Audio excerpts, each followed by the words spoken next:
أعوذ بالله من الشيطان الرجيم. بسم الله الرحمن الرحيم.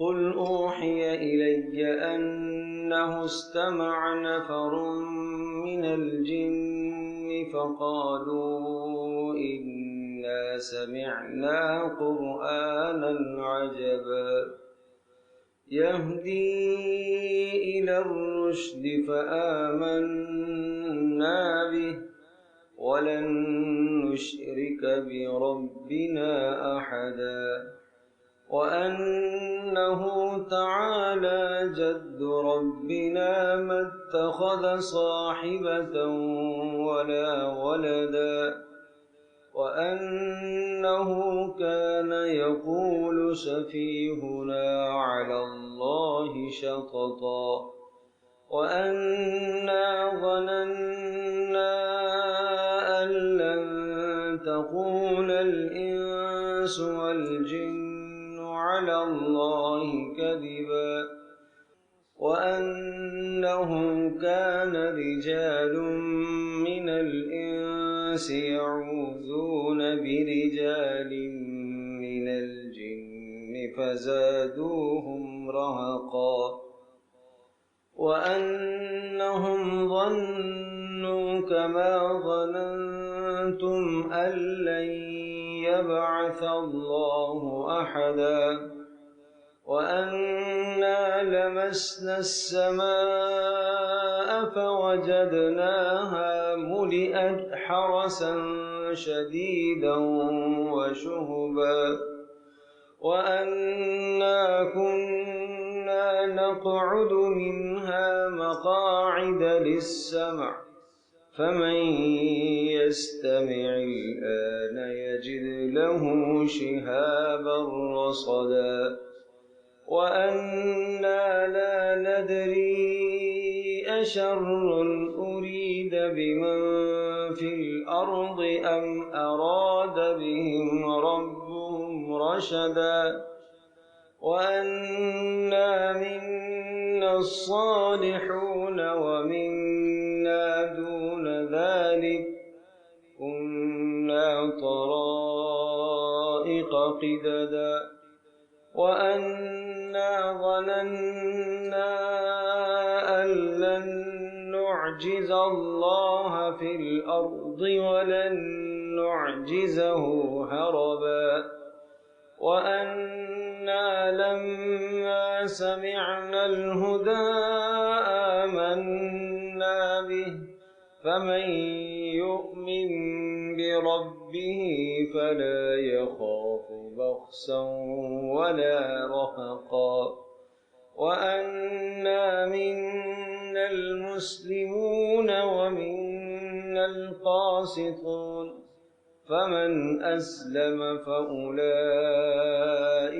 تحروا رشدا وأما القاسطون فكانوا لجهنم حطبا وأن لو استقاموا على الطريقة لأسقيناهم ماء غدقا لنفتنهم فيه ومن يعرض عن ذكر ربه يسلكه عذابا صعدا وأن المساجد لله فلا تدعوا مع الله أحدا وأنه لما قام عبد الله يدعوه كادوا يكونون عليه لبدا الله أكبر।